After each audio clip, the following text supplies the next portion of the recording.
Good evening, everyone. System Chalk here with the 111th episode of Book of Hours, playing as the artist, and we are well on our way to leveling up three of our... Well, we've already leveled up one, so Applebright Euphonies is now up to level 6, but we did get lucky with some of our lessons, so we're going to be putting an extra point into Desires and Dissolutions. And we are kind of hoping to get lucky with Mrs. Kill's memories. If she can give us an intuition or a fear, so much the better. But when it comes down to it, I've got the Sun's Weakness and the Old Wound to draw on if things don't work out my way. So there's not too much for us to focus on right now. We're just going to keep plowing away at the memories. If Mrs. Kill does wind up giving me a memory I can use before the end of the day, then that means I can maybe use the Fost or the Metal at the Sweet Bones to make a little bit of money. Otherwise, you know, we just simply apply ourselves towards learning. And then the really good news here is that we will have put points into Desires and Dissolutions and Sickle and Eclipse, which are actually the two challenging ones for me in this current environment. Now that I forgot, it is possible to get a Stolen Secret from Mrs. Kill. That's unlucky, but we can work with this still. So there's not a whole lot I need to worry about. Well, okay, actually, let me think about this.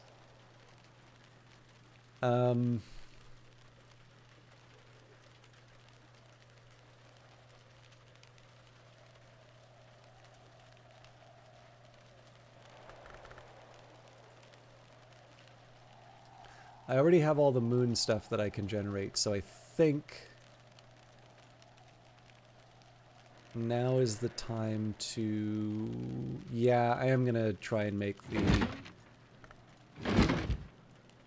I have a couple of ideas how I might be able to turn this around if this is premature, but I am going to try and get the intuition and the fear.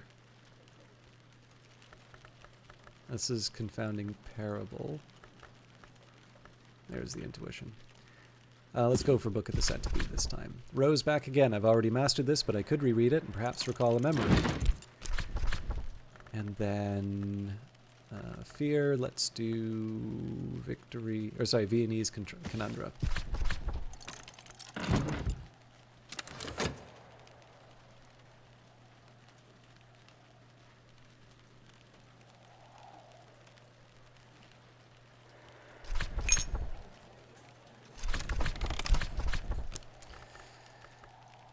So we'll wait to see what Mrs. Kill gives us here.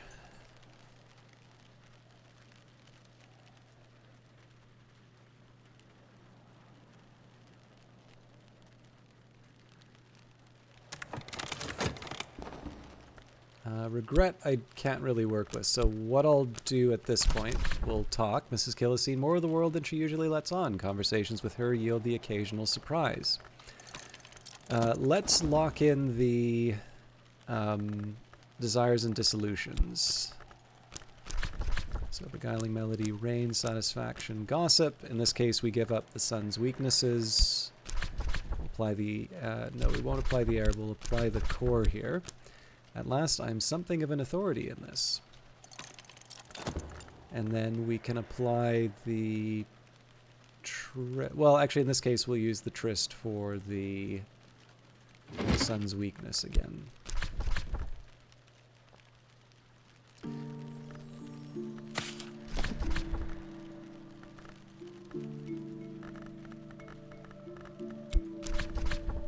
I've already mastered this, but I could reread it and perhaps recall a memory.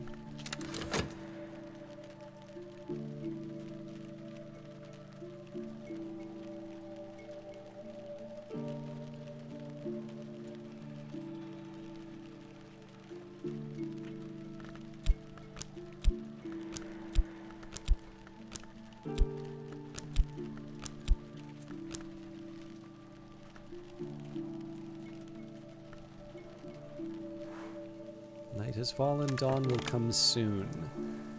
Alright, so let's see what comes out of the 1.2. Of course it does.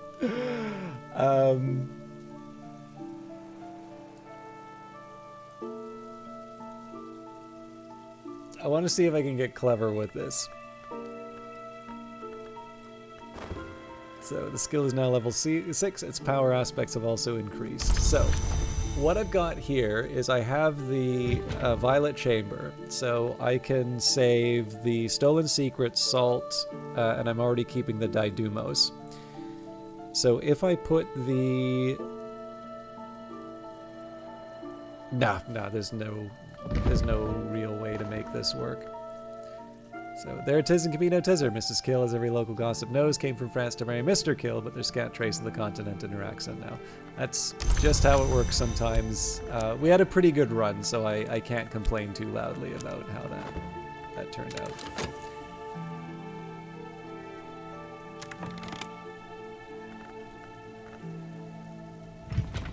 But yeah, nothing to save here, and I need the rest of these to level the thing up.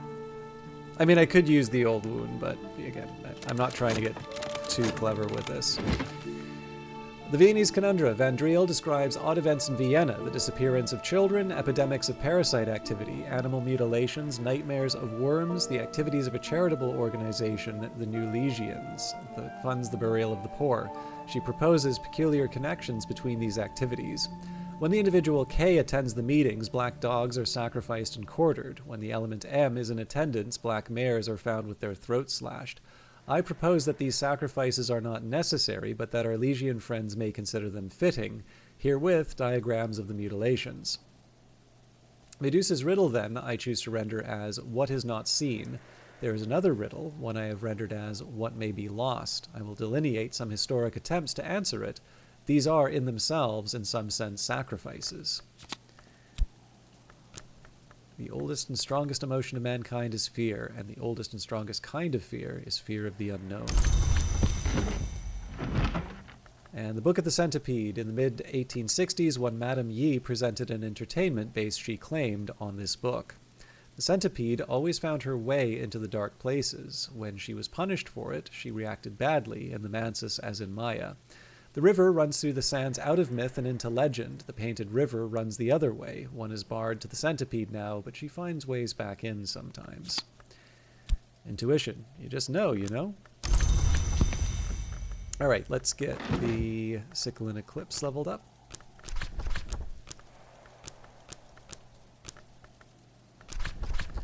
When I thought I'd understood, I'd only begun.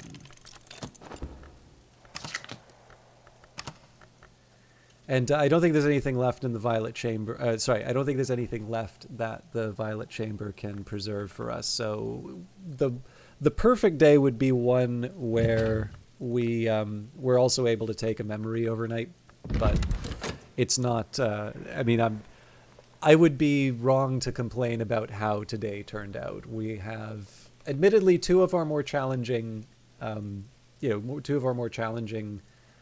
lessons to level up, but we're still well ahead of where we were expecting to be. So we might even get lucky and be able to level up Desires and Dissolutions and Sickle and Eclipse much the same way as before, as we did this time, at which point we're just left with Auroral Contemplations, which is a matter of getting, 4 Edge or 4 Lantern, and that, I don't really need to even consult, my bookshelves for that. I'm pretty sure off of memory, and if I wanted to get fancy, I could say Revelation, Sight, Fear, and Contradiction, and then we're done. A scroll of Anthropodon parchment written in the golden ink called Uzalt. The author of the text calls herself the Elegabli, sometimes she seems to be Sunset Celia, the Watchman's name, sometimes she seems to be Lady Tryphon, the Grail-Long. It is unclear whether these are separate entities or the same person. It may be unclear even to the writer. The flaws in the Sun's plan are elucidated. The Sun's plan itself is never entirely clear, but it is a project of some kind to enter, possess, or surrender to the glory, the pure light above the Mansis. This book suggests ways in which that plan might fail. The Sun's sins and the Sun's scars are our salvation. They are histories where they will trap us, prevent us from rising to eternity.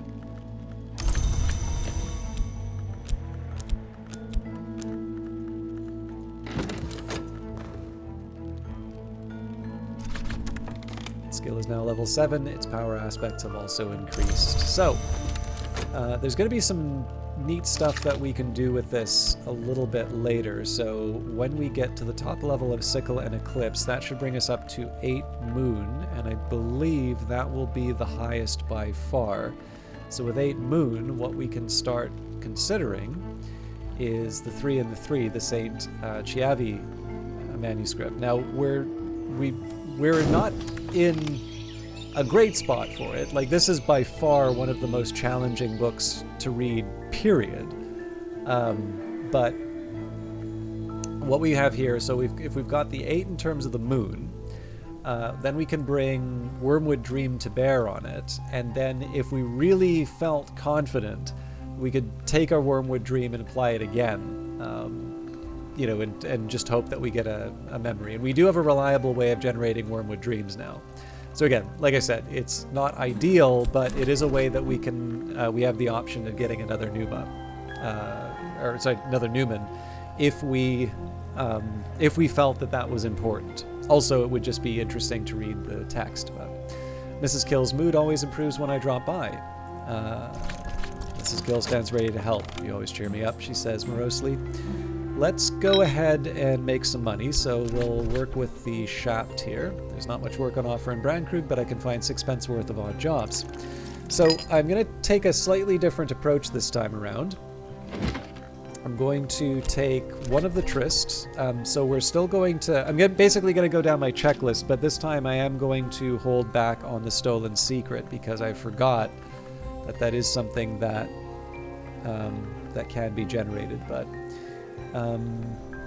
I think I am going to read those indignities again. I've already mastered this, but I could reread it and perhaps recall a memory. Next up, so the fear and intuition I'm going to leave aside, but we are going to go for the confounding parable. We don't need the FET for any of the activities that we're working on here, so let's do 108. Old Wound and Wormwood Dream I'm holding off on, although I think I'm going to need to use the Old Wound this time around. I do want to get the salt, so we'll do that now.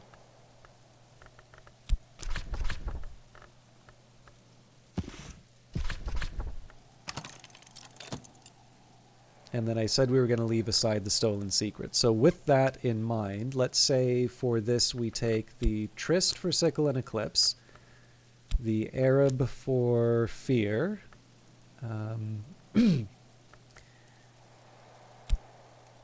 the Health for Intuition,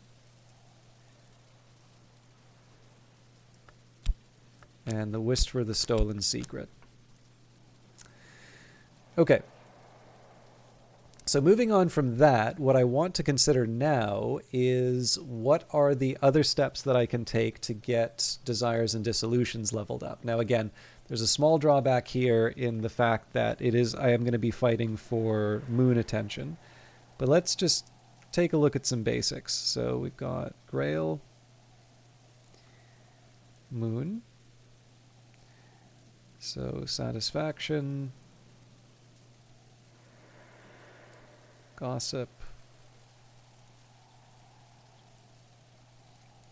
It's probably better if I just do it from the top to the bottom because I'm not going to remember. Impulse doesn't help. Already got Satisfaction, Revelation, Foresight, Regrets, Hindsight, Intuition, Contradiction, Fear, Beguiling Melody for sure.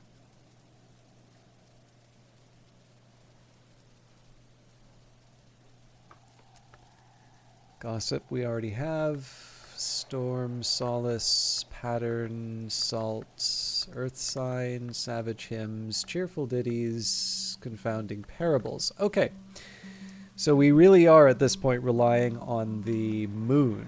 That's interesting. So that does change my feelings on this. 2, 3. So for moon we've got Confounding Parable.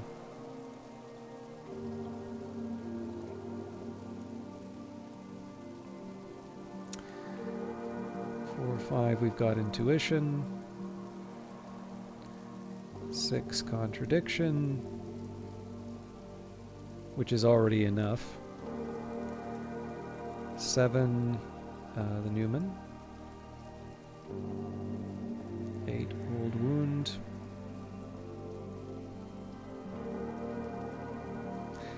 I guess technically 9 Wormwood Dream, but I'm really out to lunch if I'm relying on that.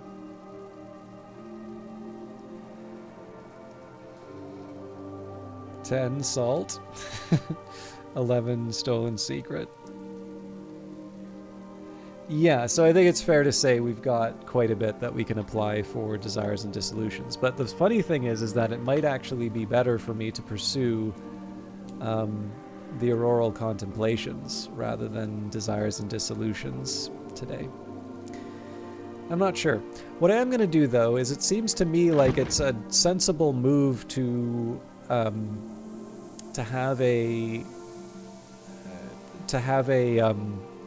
beguiling melody no matter what, and that's for the simple reason that in the Violet Chamber it will accept a Grail memory, so it just saves me the effort of making it at some point in the future. So we'll use Ambrose's Desk for that, and it's really our choice. I think in this case we'll use the Skeleton Songs.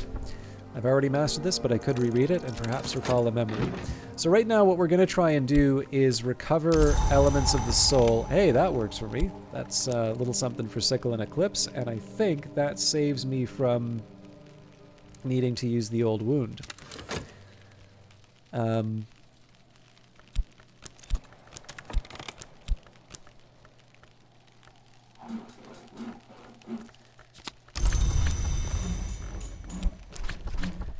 Mrs. Kill has seen more of the world than she usually lets on. Conversations with her yield the occasional surprise.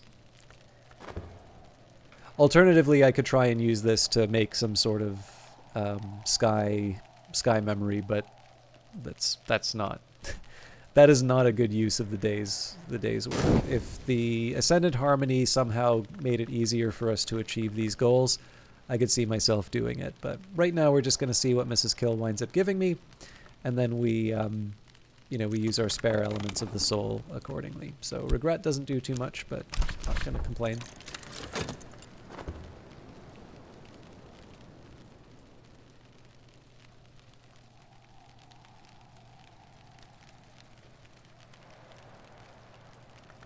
I imagine Nixabalix... Well, no, these are still pretty tough, so...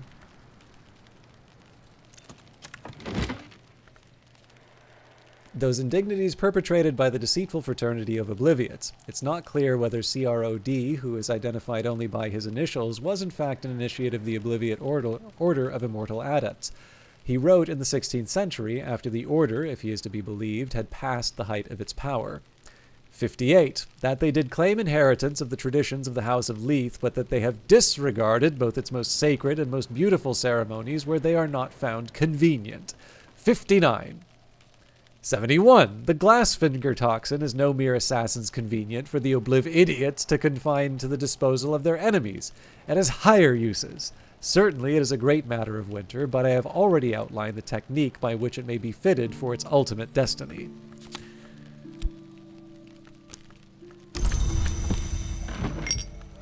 As I used to say in my youth, the day is done, and so am I, but I've earned my pay.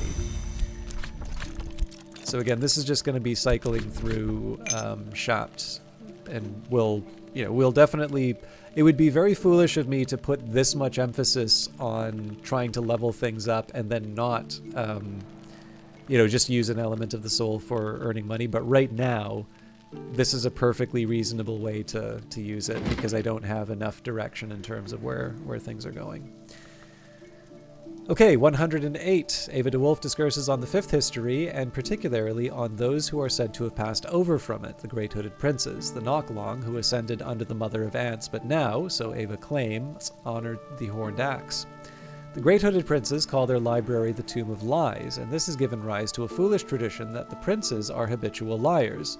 Of course, in fact, truth flourishes when lies are slain. On the other hand, the princes do not say knowledge is power, but rather power is knowledge. Ava has, to her regret, never visited the library. She notes that it is said to be west of the Lion and north of Victory, and suggests that although the princes are generally associated with India, their library might be further east.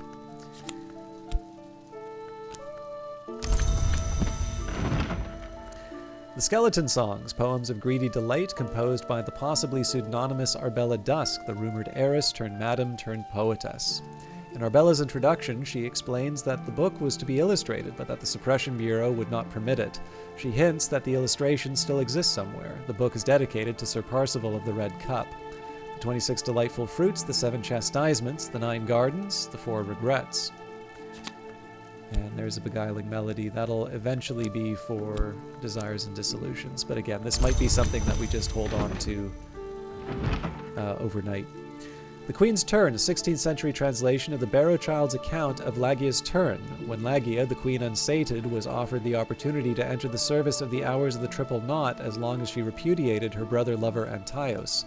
Lagia accepts, setting aside the arts of the Low Red Sun associated with Antaios. She bargains, however, for freedom for her daughters. The Hours of the Triple Knot accept casually, knowing that Lagia has devoured her daughters, but wily Lagia has decided, in the secret hollow of her heart, that she will adopt any who ask if they can prove their fierceness. The traditions described here, the ones generally described as hill and hollow, are associated with Lagia before her turn, but now that she is a name of the Red Grail, they might also be safely used before an altar of the Triple Knot. See Spray, Depth, Sorrow. So 1, 2, 3, 4 of the 7 that we will need. Remembering that 2 of these we expect to get from Mrs. Kill. Well, I guess technically 3, but one of them's a little less likely.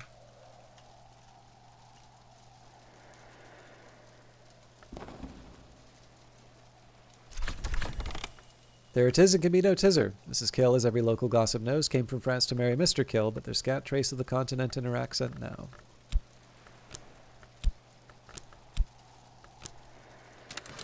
Oop. So I know these aren't the most exciting to watch when it just becomes a matter of sort of ticking over the day, but in this case here, time is kind of on my side in terms of just being able to generate a lot of things with Mrs. Kill. Excuse me. We've got the elements of the soul that we need to be able to bring in, more, but it would be nice to try and let the game do some of the heavy lifting here. A little bit less coming up today than usual, but not gonna kick up not too much of a fuss.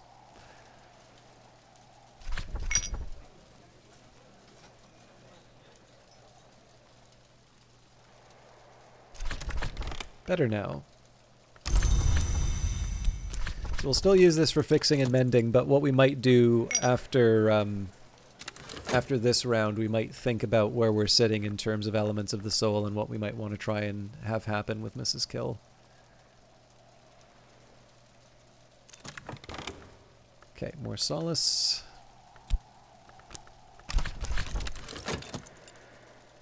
We don't really need to commit to anything until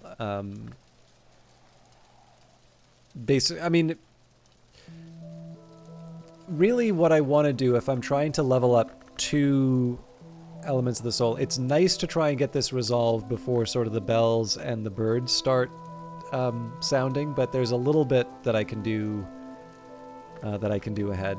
As it happens, though, like, we haven't gotten the satisfaction, we haven't gotten the gossip, so there isn't the same sort of argument for me to be aggressive in pursuing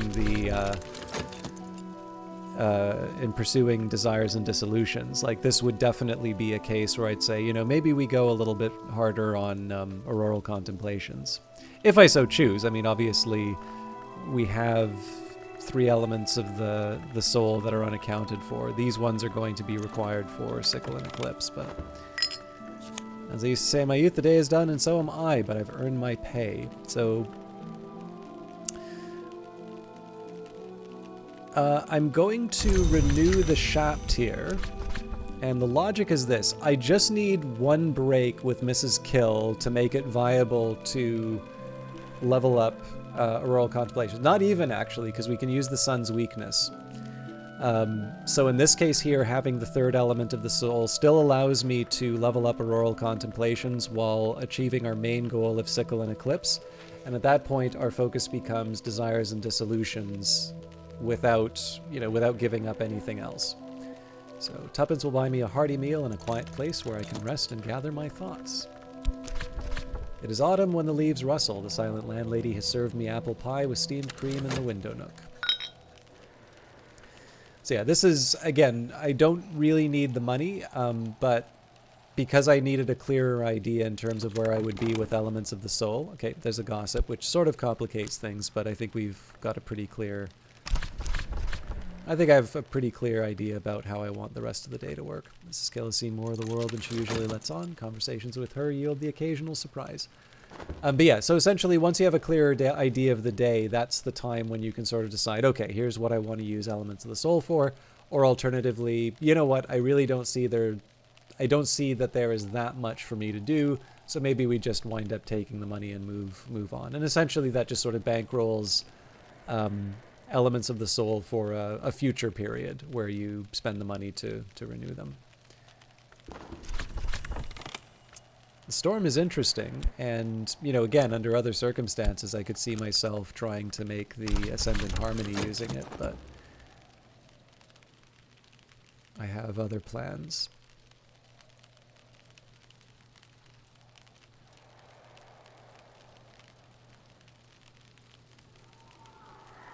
So we're not going to bother with anything else. We're just going to work with the sweet bone. Or sorry, we're not going to bother with anything else with the sweet bones. I have 10 seconds. I think probably I want to commit to the study now. So let's go. So Signal and Eclipse is Edge and Moon. So the Tryst will still cover me here. So we're going to bring in the secret. Stolen Secrets.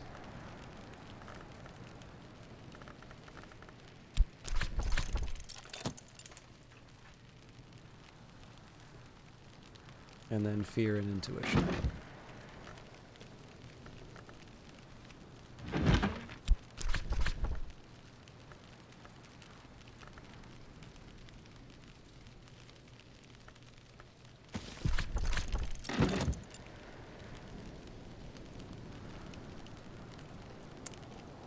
I should have used, oh, the 10 Cisc will still work here.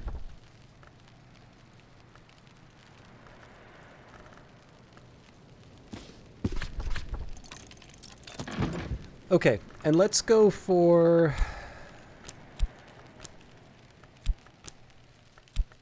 Yeah, I think I'm going to try and get lucky with the Auroral Contemplations. So let's go... Bittersweet Certainty. So one of the things I'm going to try and do to angle things to my favor is to... We'll take the Bittersweet Certainty from Glimmerings. No,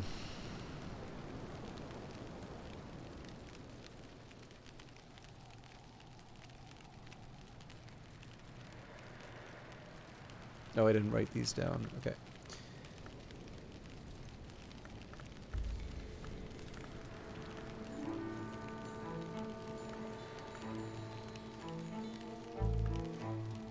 I actually think I'm probably going to be short on...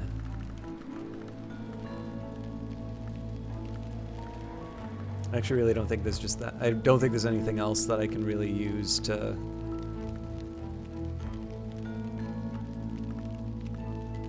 Yeah.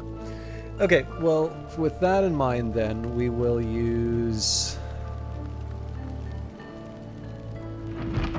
the core with...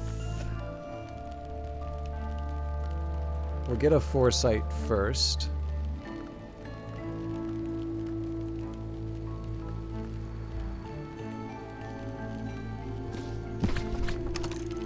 The big blue business.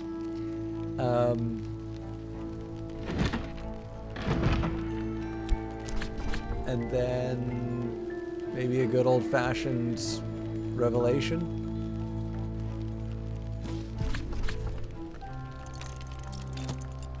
All right, so again, the logic here is that the Trist and the Faust are going to be what level these things up. And of course, the priority first and foremost is Sickle and Eclipse.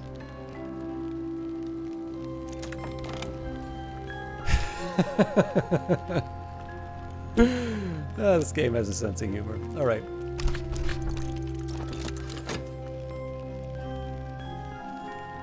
If she gives me the fear, that is actually going to be quite funny, but also winds up helping me a lot with the auroral contemplations. But yeah, we're committed to everything now, so it's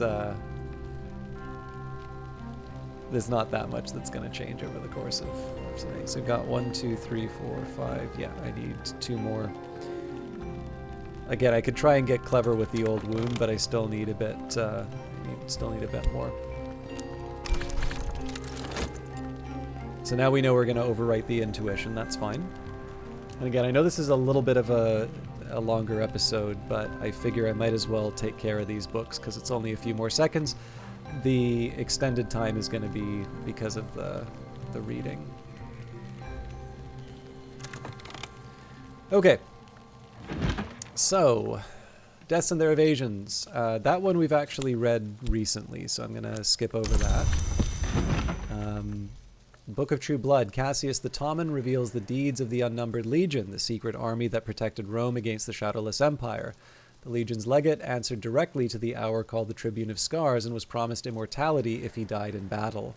In the final part, Cassius confesses to being a former legate. He recounts his terror of the Tribune and divulges the secret lore of the Golden General, the champion of the Shadowless Empire, the enemy of the Tribune, in hopes that the Tribune will someday be undone. The collected Hush House Lectures. In the 1800s, Dr. Aaron Peel was invited to give a series of lectures to the Curia. They combine his pithy view of the histories with his particular brand of unhelpfully ironical insight. 1776, the third history. Louis declares the Mask of Masks and forbids mention of the great writhing within the walls of the Palace of Versailles, although by this point the worms are observed to move openly along the boulevards of Paris, sometimes even in daylight. The army is redeployed to defend the court. The mask lasts 1 lunar month and attracts several of the long abroad in Western Europe at the time, fleeing the worms or hoping to take advantage of the desperate Louis, or seeking access to the sealed mirrors of the palace, or just eager to attend the most inventive and desperate debauch of the century. Many know espouse wormish sympathies. Let 100 histories flourish. Tear down the tyranny of eternity. To grow long is usually to cast off these sympathies. There would be no immortality without eternity, and eternity, we often seem to decide, is only tyranny as long as we are not eternal.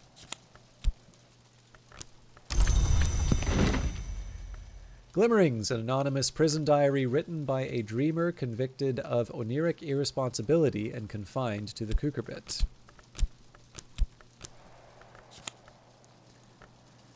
The prisoner is plainly terrified and bewildered by their situation and has been unable to wrangle a coherent explanation out of anyone, but the dreams keep coming and they keep writing them down.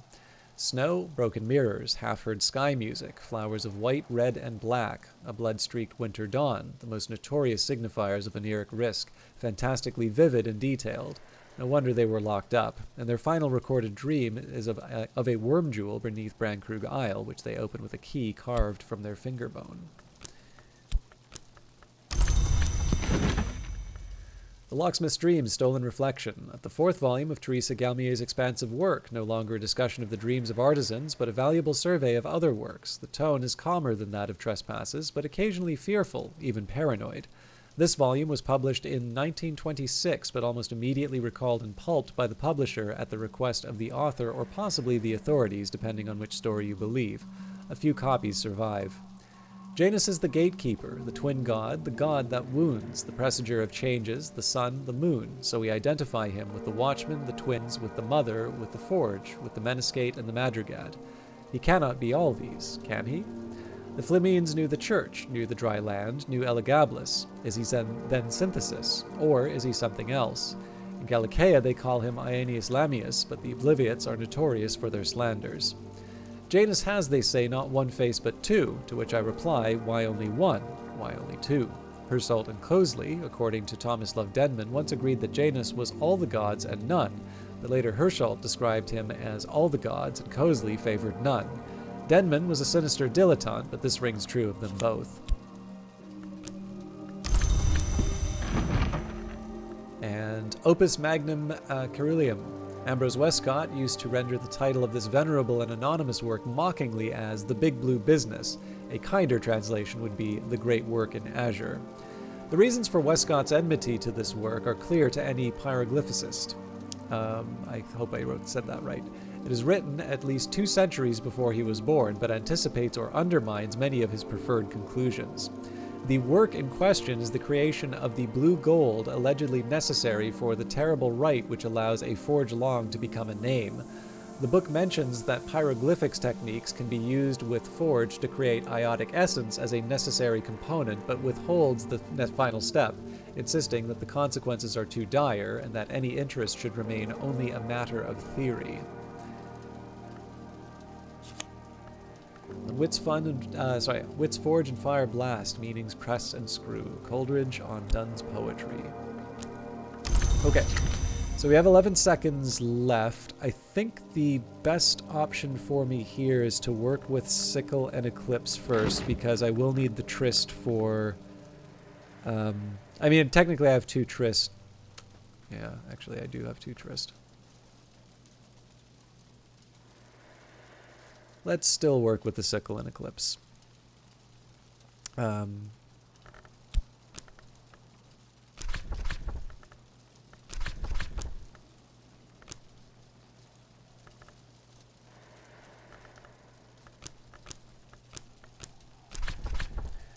last I approach mastery, improve the skill to level 8.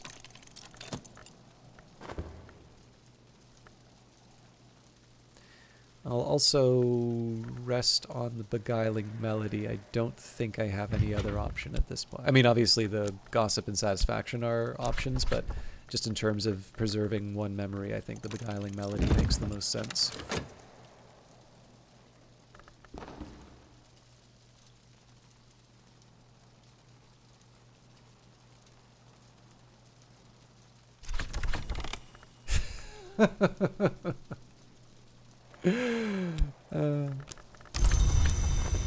Again, like, I really shouldn't whine too much about this stuff. Like, the game's been pretty good to me in terms of giving me a break, but whenever you see stuff like that, you can't help but laugh. So the reason I hesitated on using the Tryst was I have 2 Tryst, but I only have the 1 Foss, so this would have been an opportunity for me to level up, or to get the Ascendant Harmony, but again, it's not worth tying myself up into knots about, especially because we spent so much time earning money with the Shapt. I can pay to bring back the Foss. So satisfying to have come so far. And with that, I think I'm going to leave it for tonight. There's definitely I can let the dawn come up, but we're almost 10 minutes over, and I still have another video to record. So thank you very much for watching. Tomorrow, that should be the last of this week's episode. So obviously, the first goal is to finish Desires and Dissolutions. There is absolutely no question that I'm going to be able to do that. But what I might want to do is try and figure out, you know, do I want to try and use someone to go further into the house? A good example of this might be, you know, maybe we want to try and level up Mr. Kill with the Daidumos to open up the Shrieking Gull Cloud. There's a few different things that I can do tomorrow, given that we only have the Desires and Dissolutions to work with. But again, all of that is something that we will deal with in that episode. So thanks for watching, and we'll see you in the next one.